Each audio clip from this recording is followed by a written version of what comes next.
Assalamualaikum warahmatullahi wabarakatuh.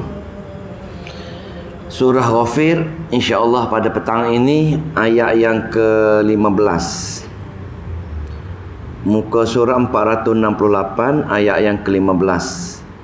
Tapi kita tengok dahulu ayat yang ke-14 kerana ayat ke-14 merupakan tajuk yang paling penting dalam surah Ghafir yang dinamakan dakwa surah Ghafir ataupun maksud yang seerti dengan iyyaka nasta'in.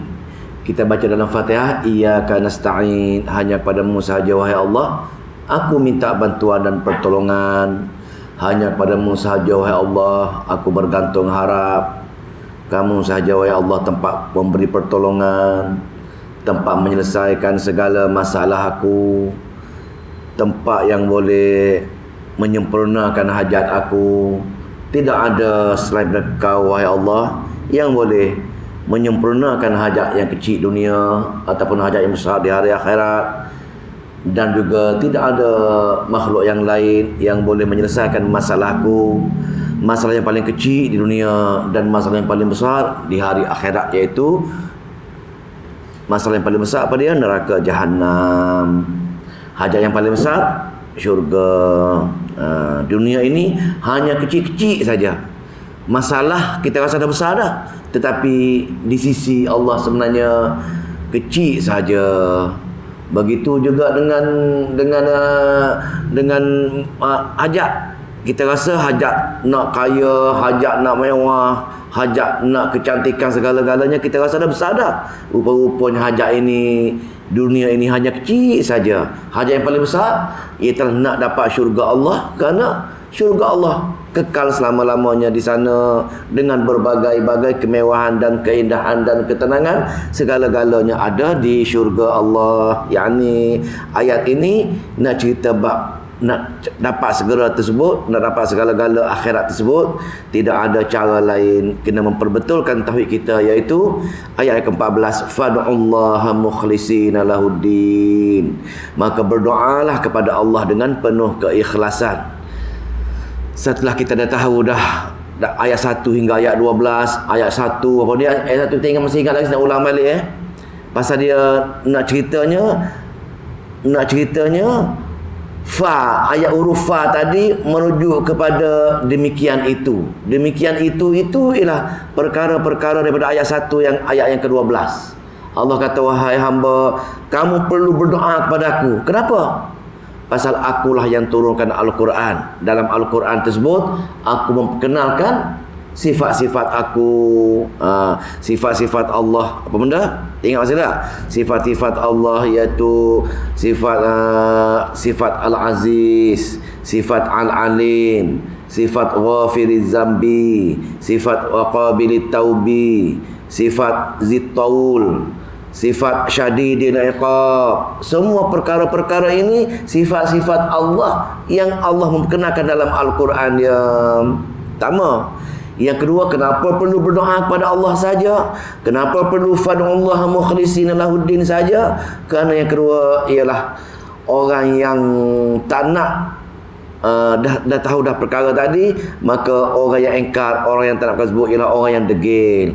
Degil kerana jahil ataupun degil kerana sombong. Dah tahu dah Allah Ghafiriz Zambi, dah tahu dah Allah terima taubat, dah tahu dah Allah Zittaul, dah tahu dah ada Allah ada Syadidil Iqab, dah tahu dah Allah ada sifat Al-Aziz, sifat Al-Alim. Kenapa hamba aku tak nak lagi dengan Al-Quran? Golongan-golongan ini dipanggil golongan yang degil kerana sombong ataupun kerana jahil. Itu ya golongan ini. Golongan inilah Allah akan hukum dia. Dan yang ketiga, kenapa perlu berdoa kepada Allah Subhanahu Wa Taala juga? Maka Allah kata orang yang berdoa dengan dia, orang yang ikhlas dengan dia, Allah akan utuskan malaikat untuk mendoakan dia, mendoakan golongan-golongan yang mengaji Quran, yang tauhid, yang bertaubat ini, iaitu jauhi neraka, bagi syurga dengan dia, jauhi kejahatan-kejahatan daripada keturunan-keturunan dia. Itu kenapa? Pasal bertaubat kepada Allah Subhanahu Wa Taala. 3, Kenapa lagi perlu berdoa dengan Allah semata-mata penuh keikhlasan? Kerana Allah kata kalau tak berdoa dengan dia, kalau tak ikhlas dengan dia, maka Allah kata hari akhirat nanti mereka akan menyesal. Menyesal akhirat. Maka ketika itu Allah kata, kamu lantaran kamu jahil, lantaran kamu sombong dengan ayat-ayat aku, maka kamu buat amalan-amalan yang jauh sangat bercanggah dengan amalan-amalan yang aku suruh, dengan akidah yang aku suruh. Maka ketika itu aku marah kepada kamu atas dunia dahulu, lebih marah lagi daripada kamu marah kepada diri kamu sendiri kan dihumbankan ke dalam neraka jahanam. Jadi bila dah tahu semua empat-empat perkara itu, maka oleh itu wahai hamba, fad'ullaha mukhlishina lahuddin. Ayat yang semalam maka fad'ullaha mukhlishina lahuddin. Berdoalah dengan penuh keikhlasan hanya kepada Allah Subhanahu wa taala, walaupun masyarakat tak suka dengan perkara tersebut. Habis ayat yang kita baca pada petang ini iaitu ayat yang ke-15. Rafi'ud darajat. Rafi'ud darajat. Zul arsh.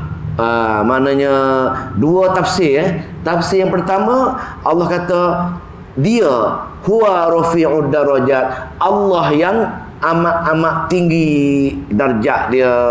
Allah yang maha tinggi kebesaran dan kemuliaannya. Dan dia juga Zul Arsy, dia juga pemilik arasy. Itu yang tafsir pertama. Tafsir yang kedua ialah Allah yang menjadikan orang yang ahlul Quran, orang yang selalu bertaubat, orang yang selalu hanya berdoa kepada Allah Subhanahu wa taala, yakni orang yang pegang betul-betul iyyaka nasta'in ataupun fad'ullaha mukhlishina lahuddin, maka orang ini Allah kata rafi'ud darajat. Allah akan muliakan dia. Allah akan angkat darjat dia. Allah siapa? Allah yang memiliki arasy, menaikkan makhluk hamba-hambanya naik darjat, memuliakan dia untuk penghidupan dunia dan akhirat. Lebih-lebih lagi Allah akan bagi syurga dengan dia di hari akhirat. Maka itu rafi'ud darajati zul arsy, itu maksud dialah yang maha tinggi kebesarannya dan dia yang ialah memiliki arasy. Untuk Allah pun boleh pakai, untuk makhluk pun boleh terima juga tafsiran dalam kitab-kitab tafsir. Jadi Allah yang memiliki arasy ini, Allah yang maha tinggi darjat ini, apa dia? Yulqir ruha. Ini penting ni. Dialah yang menurunkan ruh min amrihi, dari perintahnya. Maksudnya di sini tafsir mengatakan ruh di sini ialah Al-Quran. Ruh di sini ialah Allah yang maha tinggi darjat, Allah yang pemilik memegang arasy, maka Allah juga yang menurunkan ruh. Ruh di sini semua tafsir mengatakan ruh Al-Quran. Kenapa Al-Quran dipanggil ruh? Pasal ruh ini paling penting. Jasad akan mati bila tiada ruh. Jasad akan mati kalau tiada ruh. Maka ruh kepada ruh ialah Al-Quran. Ruh pula akan mati kalau tidak ada Quran. Maknanya nak cerita di sini ya, ruh Al-Quran paling penting sekali. Maka Allah menurunkan ruh, yakni Al-Quran kepada hambanya supaya ruh hamba itu hidup. Bila ruh hamba hidup, maka hamba itu akan menjadi manusia yang sempurna min amrihi, daripada perintahnya, daripada syariatnya ada dalam ruh Al-Quran tersebut. Ala man yasha'u min ibadihi, kepada siapa saja yang Allah nak turunkan Al-Quran kepada, sesiapa hamba-hambanya. Maka nabi-nabi, semua nabi-nabi diturunkan Al-Quran. Untuk manusia-manusia pilihan diberi Al-Quran, yakni diberi peluang untuk belajar Al-Quran. Masya Allah ayat macam ini terkena pada kita yang mengaji bertadabbur pada petang ini, iaitu apa dia? May yasha'u min ibadihi, kepada sesiapa sahaja yang kepada hambanya yang Allah nak bagi Al-Quran, bagi ruh tadi, ruh Al-Quran tadi, untuk kita semua insya-Allah. Maka dibagi Al-Quran, maka Allah akan bagi petunjuk. Bila Allah bagi petunjuk, Allah akan membenarkan semua amalan-amalan kita. Dan di antara amalan yang penting dalam ayat ini ialah kita tidak akan membuat perkara-perkara kesyirikan ataupun kita tidak akan membuat perkara-perkara bid'ah lagi. Kenapa? Kerana Al-Quran dah memberi petunjuk kepada kita mana yang betul, mana yang tak betul, mana yang hak, mana yang batil. Jadi tugas Al-Quran yang penting sangat, yang Allah tekan sangat, yang dipanggil ruh itu, kenapa? Liyunzira. Di antara perkara-perkara penting dalam ruh Al-Quran ini ialah liyunzira, untuk memberi peringatan. Mula-mula untuk kita tahu. Orang dah tahu, kena memberi peringatan. Kadang-kadang yang pertama orang tak tahu, luar cerita lah. Yang kedua, orang yang tahu, tapi tahu tak yakin, tidak beramal dengannya. Satu masalah lain lagi. Yang ketiga, orang yang tahu ini perlu diulang-ulang. Liyunzira, untuk memberi peringatan yaumat talaq, pada hari apa? Hari kita akan jumpa dengan amalan-amalan kita seperti mana yang kita ambil daripada Al-Quran dan sebagaimana yang kita ambil daripada Nabi. Itu maksud. Ini ayat ancaman ni. Allah kata, wahai hamba, aku turunkan Al-Quran untuk digunakan oleh kamu semua. Untuk apa? Al-Quran itu untuk memperingatkan, untuk memberi ancaman untuk orang degil, untuk mengingatkan untuk orang yang dah beramal ini, mengingatkan tentang adanya satu hari kematian, hari kiamat, hari akhirat, di mana ketika itu kamu akan jumpa amalan-amalan kamu masa atas dunia ini. Adakah amalan-amalan kamu itu aku terima ataupun aku tolak? Ini hari satu pertemuan, hari-hari yang menakutkan, hari pertemuan ini. Liyunzira yaumat talaq, hari-hari pertemuan yang amat-amat mengerikan untuk orang-orang yang jauh sangat dengan ayat-ayat Allah Subhanahu wa taala. Maka Allah hurailah apa dia hari At-Talaq ni, iaitu satu hari yaumahum barizun, iaitu pada hari mereka keluar daripada kubur masing-masing.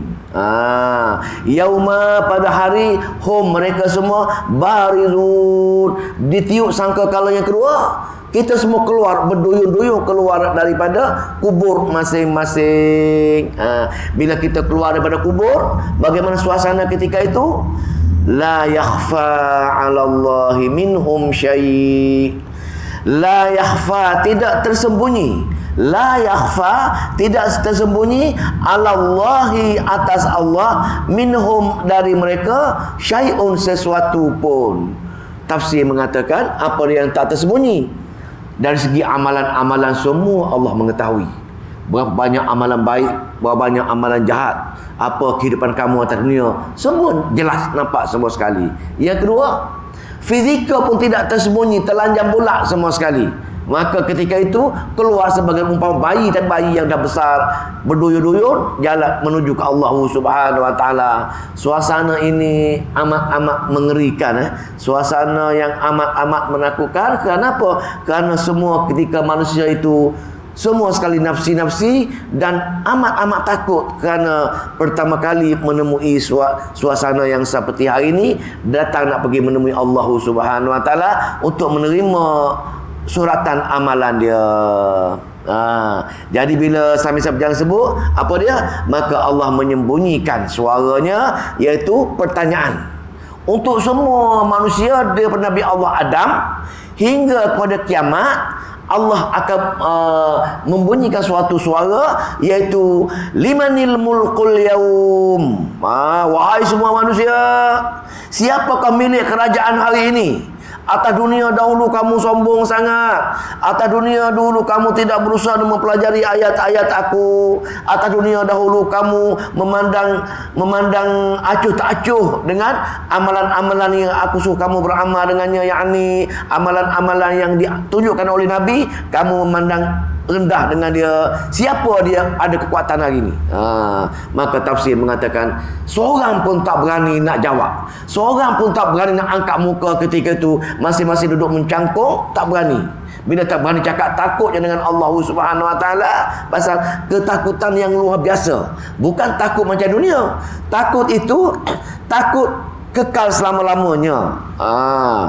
Maka tafsir mengatakan, Hasan Basri mengatakan, dia kata ketika itu Allah jawab juga, pasal orang tak jawab, lillah, milik Allah.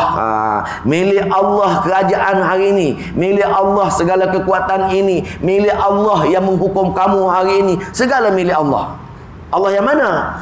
Al-Wahid, Allah yang Maha Esa. Maka mana-mana yang kamu suka atas dunia dahulu, mana-mana yang kamu bergantung harap atas dunia dulu, sikit pun tidak ada kuasa sekarang ini. Hanya yang ada kuasa lillahil wahidil qahar, milik Allah yang esa saja, yang maha mengalahkan sesiapa saja ketika ini. Habis maka suasana daripada masyarakat amat-amat mengerikan. Beribu-ribu tahun di sana, sehingga kan umat tak sanggup lagi menahan diri untuk orang tidak beriman di pada masyarakat ini, maka pergi jumpa dengan nabi masing-masing.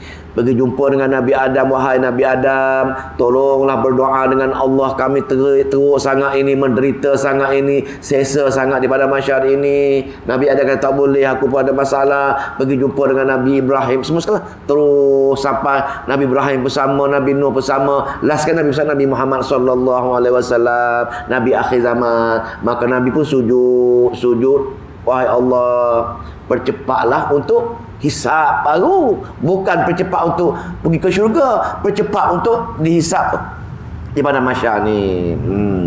Ngeri.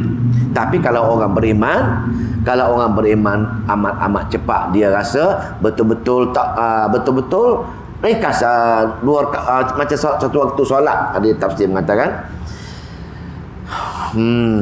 lepas tu maka apa ni suasana pada hari akhirat. Ini tema dia ni, tema Quran pada kita baca ini ialah apa dia? Hari ini percaya dengan hari akhirat. Salah satu rukun iman kita percaya dengan hari akhirat. Semua orang percaya. Tapi kita nak minta bagaimana supaya Allah masukkan dalam hati kita membuat persiapan untuk pergi hari akhirat. Persiapan yang paling mudah dan paling utama ialah bertaubat kepada Allah Subhanahu Wa Taala.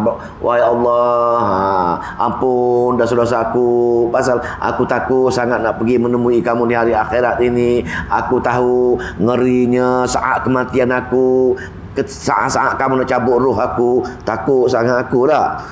Kemudian kamu masukkan aku diletak pula di alam kubur, masuk di alam kubur, dihimpit oleh kubur. Entah berapa lama, wahai Allah. Ketika itu seorang-seorang saja. Lepas itu di pada masyar pula. Lepas di pada masyar alam hisab. Lepas tu alam titian sirat. Ngerinya aku, wahai Allah, tolonglah, ampunlah aku. Ampun dosa aku. Kalau kamu tak mengampunkan dosa aku menjadi orang yang amat rugi, wahai Allah. Kerana alam akhirat merupakan alam yang kekal. Kena doa seumpama itu. Kita merintih, kita bodai Allah, kita betul-betul merayu dengan Allah supaya ampunkan segala dosa-dosa lampau kita. Maka pada hari tersebut Allah ulas, al-yauma tujza. Pada hari itu tujza kullu nafsin, diberi balasan setiap jiwa bima kasabat, dengan apa yang dia telah usahakan. Itu je. Hari itu, hari akhirat tu, setiap orang akan dibalas dengan apa amalan yang dikerjakan. Atas faktor itulah kita perlu bertaubat. Bila kita bertaubat, bila Allah ampunkan, maka kita tidak ada kejahatan untuk Allah balas. Pasal segala kejahatan kita Allah telah ampunkan masa atas dunia lagi. Sebab itu kalau kita diterima musibah, kalau kita diujikan dengan sakit, dengan susah, maka ketika itu kalau kita sabar, sakit ke susah ke, apa-apa saja musibah adalah untuk pencucian dosa, maka kita pergi menemui Allah, maka kurang kita untuk ditanya oleh Allah Subhanahu Wa Taala, kerana dosa-dosa dunia ini dah habis dah. Maka Allah hanya balas kepada atau apa-apa amalan yang kita buat, tetapi kita tak bertaubat, maka dibalas yang tu. Maka ketika itu la zulmal yaum, tiada kezaliman pada hari itu. Allah tidak menzalimi kita. Sebab itu dia tak zalim. Pasal dia tidak zalim, dia suruh kita bertaubat. Kita yang tidak bertaubat, kita telah menzalimi dia kita sendiri. Itu punca segala-galanya, kita sendiri yang tidak mengambil peluang untuk pergi ke hari akhirat dengan membuat persiapan pada hari akhirat. Bila jumpa Allah, Allah tidak zalim, tapi kita yang menzalimi diri kita sendiri. Walau bagaimanapun, innallah, sesungguhnya Allah itu sari'ul hisab, cepat, amat cepat hisab. Walaupun manusia berbilion-bilion, beratus-ratus bilion daripada Nabi Adam hingga kiamat, tetapi hisab yang dibuat oleh Allah Subhanahu wa taala sehari ataupun separuh hari saja. Itulah dia punya hebatnya Allah Subhanahu wa taala, tak mampu dipikir oleh akar-akar kita. Jelas? Habis lagi. Sambung ayat lagi. Ayat ni tema akhirat lah. Allah nak suruh kita meresap jiwa akhirat, meresapkan jiwa kita supaya kita betul-betul membuat persiapan untuk pergi ke hari akhirat. Jangan hanya sekadar tahu saja hari akhirat, hari kematian, tapi tidak ada perasaan nak dekatkan dengan Allah Subhanahu wa taala, nak menambahkan ketaatan kepada Allah Subhanahu wa taala. Allah kata apa? Wa anzirhum, wahai Muhammad, bagi ancaman kepada umat-umatmu. Dia Allah perintahkan kepada Nabi kita supaya baca ayat-ayat Allah kepada umat, supaya memberi ancaman. Ancaman apa? Yaumal azifah, pada suatu hari yang dekat. Azifah ini ialah yauma musibatil azifah. Satu hari kamu akan terima musibah yang cepat sangat. Maknanya hari kematian kita itu ialah musibah yang dekat sangat dah. Kita saja yang rasa panjang lagi, yang memberi angan-angan kepada kita supaya kita merasakan kita lambat lagi untuk menemui hari kematian kita ataupun hari akhirat. Itu ialah bisikan syaitan saja. Lagi kuat bisikan syaitan, lagi kita rasa kita leka dengan dunia ini. Umur 70, 80 tahun pun masih lagi nak enjoy lagi, tidak nak menambahkan amalan, masih lagi nak berniaga, nak bekerja lagi. Sedangkan umur dah melebihi daripada umur yang Nabi katakan umur umatku 60 dan 70-an dan 60-an. Tapi kita tak masuk ayat ni. Tak masuk ayat yang Allah suruh Nabi bagi ancaman, bagi ingatan. Wa anzirhum yaumal azifah, bagi tahu umat kamu satu hari, satu musibah yang akan berlaku amat-amat dekat sangat dengan kamu. Mana tarikh kematian kita bermulalah musibah tersebut. Saat-saat nak mati kita itu Allah buat suasana yang amat-amat mengerikan. Tapi kalau orang tak bertadabbur, hanya tak tahu apa pun, dia rasa mati macam tu je. Tapi Allah wujud, Allah bagi tahu suasana mati bagaimana. Izil qulbu ladal hanajir. Izil qulu buladal hanajir. Maknanya ketika itu ketika qulub hat jantung ni. Jantung kita kalau kita berdebar, kalau kita takut kita pegang jantung akan berdebar, bergerak. Paling takut pun atas dunia ini, jantung kita akan bergerak kencang. Itu je. Paling takut. Tapi Allah kata, takut nak mati ataupun takut di padang mahsyar nanti, bagaimana takut dia? Takut dia izil qulubu ladal hanajir. Jantung tu lari. Jantung lari daripada dia hingga menuju ke kerongkong jantung. Takutnya dengan suasana pada masyarakat, takutnya dengan hukuman, takutnya saat nak mati. Maka ketika itu jantung seolah-olah nak lari daripada tempat dia, nak keluar. Jantung nak keluar pada badan kita.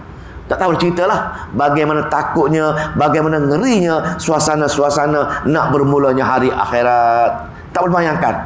Akal kita tak boleh bayangkan betapa takut sangat suasana nak bermulanya hari akhirat, yakni kematian kita ataupun daripada masyarakat.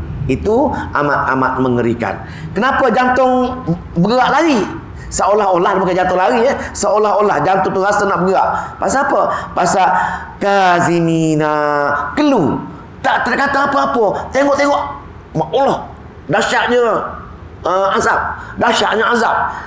Tengok macam itu, maka terkelu jantung nak cabut pada dia, nak lari keluar. Terkejut tengok azab yang amat-amat mengerikan. Dunia kita tak pernah kaitkan. Takut dunia pun tak sampai ke tahap tu. Tapi takut di akhirat, takut di saat kematian kita, takut daripada masyarakat amat-amat jauh. Tak boleh buat perbandingan dengan takut ketika dunia. Jadi wahai hamba, wahai Muhammad, bagi tahu umat kamu, ngerinya suasana alam kematian kamu, ngerinya suasana alam akhirat. Seumpama jantung-jantung yang ada pada kamu itu nak lari keluar ke kerongkongan hasil daripada takut sangat bila menengok azab tersebut. Maka jantung, mulut kazimina, kelu tak terkata apa-apa, terkesima. Maka dia terkejut sangat ketika itu. Maka ketika itu Allah kata, atas dunia kita boleh tengok ada kawan kita, ada anak-anak kita, ada jiran-jiran kita, ada isteri-isteri kita. Tapi di hari akhirat ketika itu, apa dia? Malizalimina min hamim. Orang yang zalim tidak ada sebarang kawan yang akan tolong dia. Pasal kawan-kawan hanya di dunia saja. Di sana kawan-kawan akan lari daripada kawan-kawan, keluarga akan lari daripada keluarga, suami akan lari daripada isteri lari daripada suami. Pasal apa? Masing-masing nafsi-nafsi takut dengan azab Allah Subhanahu wa taala. Malizalimina min hamim. Tiada lagi bagi orang-orang yang zalim, yang engkar sangat dunia, yang sombong dengan dunia ini, kawan-kawan nak tolong dia, nak dekat dengan dia. Wala syafi'in, dan tidak ada seorang pun yang boleh beri jaminan, boleh bagi garanti dengan dia, boleh bagi syafaat dengan dia, boleh sokong dengan dia ketika itu. Semua tidak ada. Yang ada hanya Allah Subhanahu wa taala. Wala syafi'in yuta', tidak ada seorang yang boleh memberi jaminan, boleh beri syafaat yang dipatuhi, yang boleh menyelesaikan hajat dia, boleh menyempurnakan hajat dia ataupun menyelesaikan masa dia dengan takut yang amat sangat ketika itu. Maka itulah suasana hari akhirat yang Allah ulang-ulang dalam Al-Quran supaya benda ini meresap dalam jiwa kita. Hasil daripada tersebut kita berusaha untuk menambahkan ketaatan, mencari ilmu-ilmu yang benar, mengamalkan sunnah sebagaimana yang diamalkan oleh Nabi, oleh para sahabat, dan tidak melakukan perkara-perkara syirik, yakni mencari ilmu-ilmu tauhid dalam ayat Al-Quran supaya tidak berlaku suasana-suasana yang amat-amat menakutkan di hari akhirat ini. Habis bab dalil akhirat. Ayat yang ke-19 cerita bab hukuman Allah sebenarnya amat mengetahui tentang segala hal kita atas dunia ini. Maka segala gerak-geri kita yang tersembunyi ke, yang zahir ke, semua dalam pengetahuan Allah Subhanahu wa taala. Maka Allah amat adil dalam menghukum hamba-hambanya yang melampaui batas. Allah Maha Adil kerana Allah ada sifat Maha mengetahui. Maha mengetahuinya Allah, Dia tahu segala-galanya, niat kita ke, amalan kita, apa-apa amalan yang tersembunyi ke, Allah Maha mengetahui. Jadi nak tunjuk di sini adilnya Allah Subhanahu wa taala memberi hukuman. Allah buat contoh,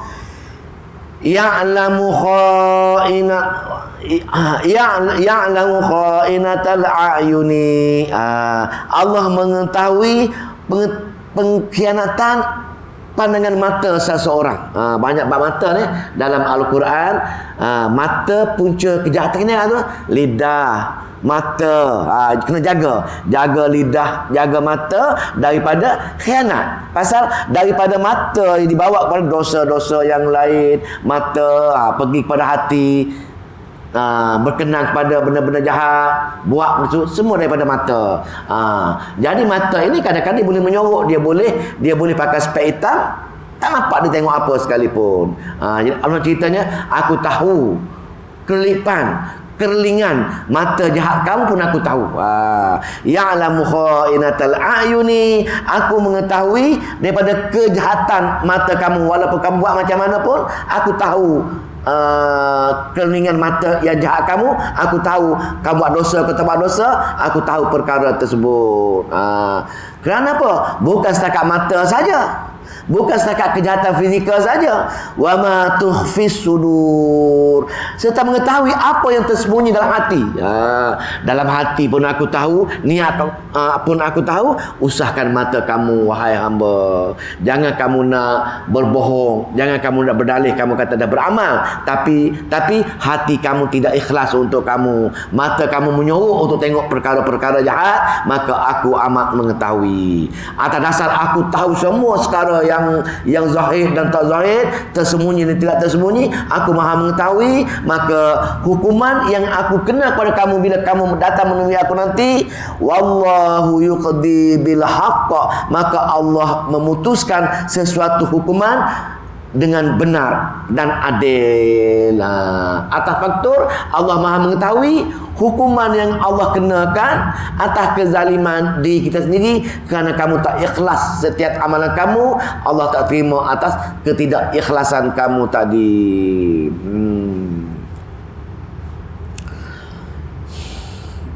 Mana tadi?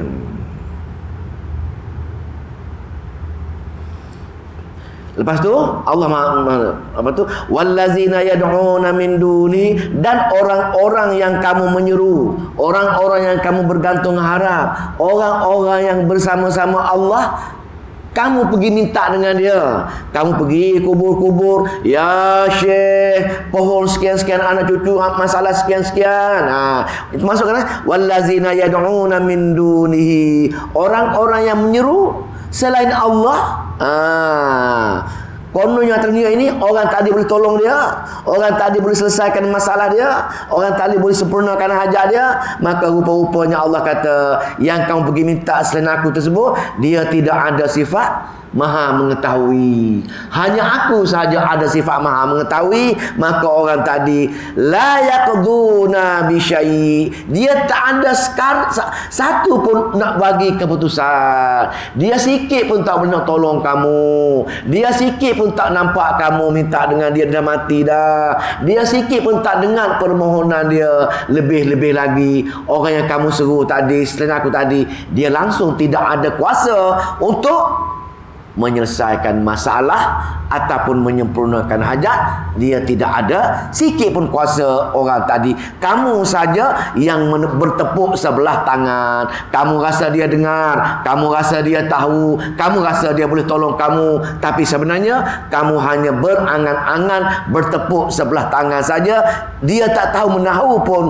orang yang mati tadi. Yang tahu, yang nampak, yang dengar, yang boleh tolong ialah innallaha, sesungguhnya Allah sahaja, huwa, dia saja, as-sami'u, dia saja maha mendengar doa kamu dan boleh tolong kamu.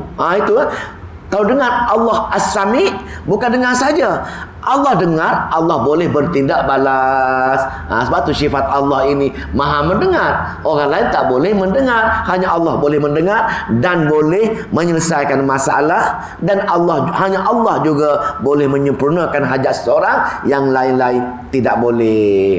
Dalil dia ayat tadilah, ya la yaqduna bi syai', tak boleh. Hanya innallaha huwas sami', Allah saja yang maha mendengar dan maha boleh Maha bertindak. Kena tafsir macam tu. Yang kedua, Allah juga Al-Basir. Allah juga Maha melihat. Dan sama, Maha melihat dan Maha menyelesaikan masalah, menyempurnakan hajat. Kita kena tafsir macam tu. Kalau kita tak nampak, kalau tidak cakap, oh Allah Maha mendengar, Allah Maha melihat, untuk apa? Untuk pertolongan kita, doa kita tadi. Doa kita bila Allah Maha mendengar dan Maha boleh kabulkan, maka itu sifat Allah. Allah Al-Basir, Allah Maha melihat. Dalam hati kamu pun Allah melihat. Kalau hati kamu ikhlas untuk Allah, maka Allah akan makbulkan doa kamu. Tapi kalau hati kamu lain, mulut kamu berdoa lah macam-macam mana pun, Allah tak akan, dalam hadis, Allah tidak akan kabulkan orang yang hati lain. Dia minta lain, hati tak sama dengan apa yang dia minta. Yakni hati dia bukan ikhlas mata-mata untuk Allah Subhanahu Wa Taala. Sedangkan kita baca tiap-tiap hari surah Ikhlas, Qul huwallahu ahad, Allahu samad, ila akhir ayat. Ataupun kita baca ayat kursi, semua ayat-ayat tauhid, tetapi kita tidak beramal dengan perkara-perkara ini kerana kita meyakini yang lain juga boleh menyelesaikan masalah-masalah kita. Boleh. Maka itulah ayat yang keseterusnya dipanggil ayat ancaman akhirat, takhwif ukhrawi. Ayat takhwif ukhrawi.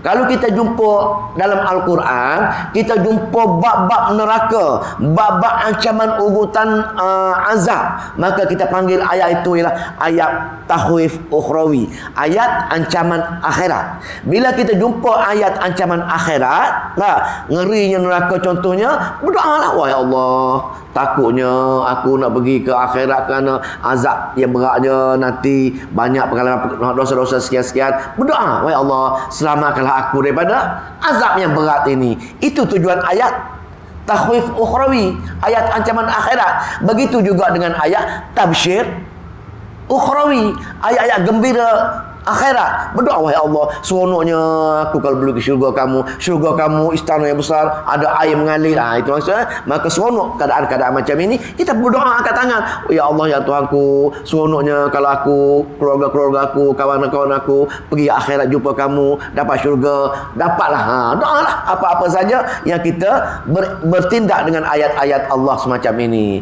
Jadi ayat ini ialah Allah nak bagi bentuk ayat, dipanggil ayat ancaman akhirat. Berjaga-jaga wahai hamba, kalau kamu jauh dengan aku, kalau kamu jauh dengan kitab Al-Quran aku, kalau kamu tidak beriman, yakni tidak beriman dengan sempurna kepada aku sebagaimana iman yang aku tunjukkan dalam kitab aku, maka jaga kamu. Rukun iman, kita tengok hanya 6 je rukun iman. Hanya 6 rukun iman. Tetapi dalam Al-Quran 6,000 lebih ayat. Dalam 6,000 lebih ayat dalam Al-Quran, 80% bab tauhid, bab keimanan. Tengok, cukup tak cukup kita hanya percaya kepada Allah, percaya kepada malaikat, percaya kepada Nabi? Tak cukup. Nak cukup, tengok 30 juzuk Al-Quran baru boleh terjemahkan segala sifat-sifat iman, jenis-jenis iman ataupun kesamaran-kesamaran dalam iman. Kena memaham betul-betul. Maka Allah buat ayat-ayat takhwif ukhrawi. Awalam yasiru fil ardi. Apa dia? Awalam yasiru fil ardi. Dan apakah tidak kamu musafir? Adakah tidak kamu berjalan? Untuk orang Arab ini, adakah kamu tidak mengembara keluar Arab fil ardi, atas muka bumi ini? Keluar untuk apa? Fayanzuru, lihat, kaji kesan-kesan dia. Kaifa, bagaimana kana akibah, bagaimana keadaan akibat kesudahan, kesan daripada tempat-tempat yang Allah hukum mereka semua sekali. Banyak di tanah Arab kisah Madain Saleh dah, kisah kaum Ad, kisah kaum Samud, kisah kaum-kaum yang Allah hukum terlebih dahulu. Banyak kisah-kisah dia. Maka Allah nak ancam kita, mengembara, wahai hambaku, mengembara kamu. Tengok bagaimana kesan-kesan yang aku telah turunkan akibat mereka yang degil. Kita sekarang ini apa kesan kita? Apa-apa saja. tengok kesan-kesan yang berlaku. Contohnya apa dia tu? Yang Aceh tu, tsunami. Dah. Tengok bagaimana runtuhan bangunan-bangunan. Tengok kat Kelantan, banjir besar Kelantan baru ni. Tak logik. Tengok bagaimana Allah yang itu bukan fenomena alam tu. Itu tiup otak kita. Itu merupakan musibah yang Allah telah turunkan. Ini ya, fayanzuru kaifa kana akibatul ladzina kanu min qablihim. Bagaimana Allah telah turunkan musibah kepada kaum-kaum dahulu, kaum Ad, kaum Samud. Orang Arab tahu. Orang Arab bila tengok ngeri dia. Kanuhum asyadda minhum quwwah. Mereka itu sebenarnya jauh lebih kuat daripada kamu, wahai orang Arab. Orang-orang Ad, kaum Samud yang aku hukum dia, nak banding dengan kamu, jauh mereka lebih hebat, lebih kuat. Minhum quwwatan, mereka jauh lebih kuat daripada kamu. Lepas tu kamu akan tengok kuat macam mana pun, hebat macam mana pun, wa atharon, maka dan bekas-bekas mereka tadi nampak fil ardi, nampak di atas muka bumi tersebut. Maka Allah kata fa akhazahumullahu bidzunubihim. Allah menghukum, Allah menurunkan musibah, Allah menurunkan bencana kepada kaum-kaum yang dahulu atas dasar dosa-dosa mereka. Atas dasar dosa-dosa mereka. Wa ma kana lahum minallahi miwaq. Bila Allah hukum macam itu, maka tidak ada orang lain lagi yang mampu nak menyelamatkan ataupun nak mengeluarkan daripada sesaan Allah tadi. Pasal Allah Al-Qahar, Allah tidak boleh dikalahkan oleh siapa saja. Bila Allah hukum, tidak ada orang yang boleh menyelamatkan daripada hukuman tadi. Bila Allah bebas pada hukum, tidak ada orang boleh menghukum kembali. Itu untung ya. Maka untungnya kita beriman dengan Allah Subhanahu Wa Taala. Bila Allah catat kita ahli syurga, tidak ada orang boleh keluarkan balik senarai kita kepada ahli neraka. Batu saat yang paling gembira dalam syurga, Allah akan tanya, wahai hamba-Ku, apa lagi kamu nak ni? Cukup semua dah, ya Allah. Cukup, kami tak jangka dapat macam ini. Maka Allah pun dihijab antara nampak dengan, itulah puncak kegembiraan. Bila kita boleh menatapi Allah Subhanahu Wa Taala, maka Allah mengesahkan, Allah redha kita sebagai ahli syurga, maka kita berduduk dalam syurga kekal selama-lamanya. Kalau jumpa ayat macam ini, berdoalah, wahai Allah, syukurnya kamu telah menunaikan janji kamu, nak buat sekian-sekian. Itulah penting kita bertadabbur. Lepas tu ayat yang ke-22. Kenapa Allah hukum? Kenapa turun musibah? Kenapa berbagai-bagai masalah berlaku? Punca satu je punca dia. Punca Allah penjara seseorang dengan hukuman-hukuman di akhirat. Punca Allah humbangkan ke dalam neraka Jahannam. Dunia Allah hancurkan mereka hingga hilang baka. Kenapa punca dia?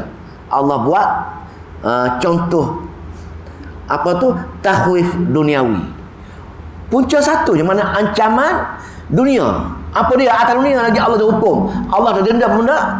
Allah kata, yang Allah turunkan bencana dengan berbagai benda-benda yang mengerikan tadi, punca dia zalika, demikian itu, apa dia? Demikian itu bi annahum, sesungguhnya mereka itu orang yang aku hancurkan. Ataupun kalau takhfif ancaman akhirat, orang yang aku humbangkan ke dalam neraka Jahannam. Siapa dia? Bi annahum, mereka itu kanat ta'tihim, telah datang kepada mereka, apa dia? Rusuluhum, rasul-rasul. Ini punca dia. Punca dia satu je, punca dia orang yang Allah hukum ini ialah sesiapa sahaja atas dunia, bila aku utuskan rasul. Apa tugas rasul? Tugas rasul baca ayat-ayat Allah untuk kita umat akhir zaman, Al-Quran. Jadi tugas Rasul baca Al-Quran kepada umat masing-masing. Orang Yahudi kitab Tauratnya, orang Nasara kitab Injilnya. Maka bila Rasul-Rasul tadi pergi jumpa dengan umat masing-masing, baca kitab untuk kita, Nabi kita, sahabat Nabi kita, ulama muktabar kita, ustaz-ustaz kita, baca Al-Quran kepada kita semua. Itu je. Baca kitab semua. Kanat ta'tihim rusuluhum. telah datang kepada mereka rasul-rasul mereka ataupun ibrahnya penerus kerja-kerja rasul, yakni orang yang baca ayat-ayat Allah, orang yang bertadabbur ayat-ayat Allah, orang yang memberi pengajaran ayat-ayat Allah. Golongan-golongan ini datang baca ayat Allah bil bayyinati, dengan bukti-bukti yang jelas, iaitu iyyaka nasta'in, hanya kepadamu saja wahai Allah aku minta bantuan pertolongan. Fa'fadu'allaha mukhlishina lahuddin, ada masalah ke, ada hajat ke, minta dengan aku saja, jangan kau minta dengan selain aku. Bil bayyinat, dengan bukti-bukti semacam itu dalam ayat-ayat Allah Subhanahu wa taala.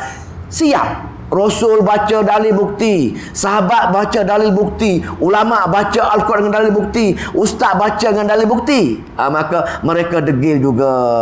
Bila mereka degil juga, punca mereka degil itulah maksudnya fakafaru fa'akhazahumullah, maka fakafaru, lalu mereka mengingkarinya. Itu punca dia. Punca Allah hukum seseorang, punca Allah humbankan ke dalam neraka jahanam kerana orang tadi, bila time orang mengajar Quran, time orang suruh bertadabbur ayat-ayat Al-Quran, fakafaru, mereka engkar, mereka tolak, mereka tak nak belajar, mereka kata aku dah pandai dah, aku dah tahu dah. Itu cipu intaraan, aku jauh lebih tinggi ilmu. Ini punca dia. Punca dia, kita rasa kita kaya dengan kelebihan kita sendiri, dengan kepandaian, dengan ilmu kita sendiri. Sedangkan dia tak ingat, Al-Quran bukan setakat tahu. Al-Quran untuk diulang-ulang. Dah tahu pun diulang-ulang. Kalau tidak masuk perasaan takut dengan Allah Subhanahu wa ta'ala. Semangat sikit petang ni ya. Semangat pasal kena ayat ni, kena ayat yang degil sangat manusia ni, semangat naik jadi. Maka punca dia ialah bila dosa datang, bawa ayat-ayat Allah kepada mereka, mereka pun fakafaru, lalu terus mereka mengingkarinya, tak nak belajar juga. Lebih baik dia belajar benda lain. Kesan daripada mereka tak nak belajar semua, maka dunia pun Allah hukum, fa'akhazahumullah, akhirat lebih-lebih lagi Allah akan hukum dia. Sebab itu dihukum di hari akhirat. Sebelum Allah hukum, Allah tanya dulu. Tak, sebelum Allah humbankan seseorang ke dalam neraka jahanam, Allah tanya dulu. Tanya apa? Alam ya'tikum rusulun minkum yatluna alaikum ayati rabbikum wa yunzirunakum liqa'a yaumikum hadha. Tidak adakah nabi-nabi aku datang pada kamu dunia dulu, ajar ayat-ayat aku tentang adanya hari pertemuan seumpama hari ini, di mana aku akan tanya sejauh mana kamu belajar kitab-kitab aku, sejauh mana kamu faham kitab-kitab aku, sejauh mana kamu beramal dengan kitab-kitab aku. Qalu bala, ada tapi kami engkar.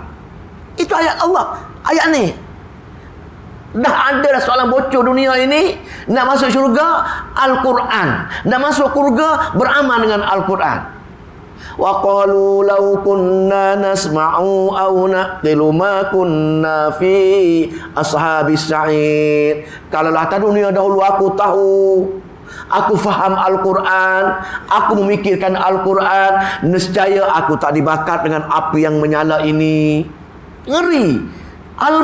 Dah jelas. Nak syurga, Quran. Masuk neraka jahanam, menyesal, mengetih. Kalau aku tahu ada bagusnya Quran, aku faham Quran, nescaya aku tak dibakar. Maksudnya, maka kena isaf sekarang ini, berubah sempena bulan puasa ini, bacalah ayat-ayat Allah Subhanahu wa ta'ala. Kesian kita rasa kita ada benda yang lebih penting, tapi Quran lagi penting, kita tak cana dengan dia. Innahu sesungguhnya apa dah? Sesungguhnya hu dhamir kepada Allah tu sesungguhnya Allah itu qawiyun, maha kuat. Bila Allah hukum, seseorang pun tak boleh lari daripada hukuman Allah. Bila Allah campakkan seorang ke dalam neraka jahanam, seorang pun tidak ada lubang nak keluar daripada neraka jahanam. Pasal Allah maha kuat. Lepas tu di samping dia kuat, syadidul iqab, hukuman dia amat-amat keras sekali. Hukuman dia amat-amat keras sekali untuk menunggu orang yang tidak berusaha nak beramal, nak ikut cerita-cerita, nak ikut hukum-hukum, nak ikut perkara-perkara keimanan dalam kitab Allah Subhanahu Wa Taala. Maka ayat yang 23 sambung besok pula, iaitu satu ayat yang Allah nak buat contoh duniawi. Takhwif duniawi. Ancaman di dunia, bagaimana kisah-kisah Nabi-Nabi dahulu, kisah-kisah orang dahulu, bila Allah utuskan Nabi untuk ajar ayat-ayat Allah, mereka engkar, maka Allah hukum di dunia, akhirat lagi berat hukuman dia, yakni kisah Nabi Musa dan Fir'aun. Bagaimana Nabi Musa, Allah bagi kitab Taurat dengan dia, baca kitab Taurat kepada Fir'aun dan golongan Arab, tapi mereka tolak, mereka hina Nabi Musa. Last sekali hukuman dia, takhwif duniawi dia, Allah tenggelamkan mereka semua sekali dalam laut. Dalam laut tenggelam semua sekali, dan mereka sedang dibakar oleh Allah sekarang ini. Dulu, kini dan selamanya akan dibakar. Lepas kiamat nanti lagi teruk dibakar, dibalik-balik, dihalakan ke dalam neraka jahanam. Dalam Al-Quran cerita bagaimana Musa dan pengikut-pengikut dia sedang dibakar oleh Allah Subhanahu Wa Taala. Pasal kezaliman dia, teruk sangat tolak ayat-ayat Allah Subhanahu Wa Taala. Kita tengok bagaimana minggu besok kisah Nabi Allah Musa berhubung dengan Fir'aun. Tema pengajian dia menolak ayat-ayat Allah, maka Allah ancam dengan takhwif duniawi, yakni ancaman duniawi dengan takhwif ukhrawi, ancaman ukhrawi, dua-dua ancaman dengan kisah Nabi Allah Musa. InsyaAllah semoga Allah mempermudahkan kita untuk kita meneruskan pengajian dalam daurah Ramadan surah Ghafir esok ayat yang ke-23 insyaAllah. Allahumma salli wa sallim wa barik ala Muhammad. Allahumma faqina fi din wa alimna ta'wil wahdina ila sawa'is sabil. Allahumma fiqna lima tuhibbu wa tarda waj'al akhiratana khairan minal ula. Radina billahi rabban wa bil islami dina wa bi Muhammadin nabiyya wa rasulah. Allahumma aj'alil qur'ana hujjatan lana ya arhamar rahimin wa la taj'alal qur'ana hujjatan alaina ya rabbal alamin. Rabbana atina fid dunya hasanah wa fil akhirati hasanah wa qina azabannar. Walhamdulillahi rabbil alamin. Assalamualaikum warahmatullahi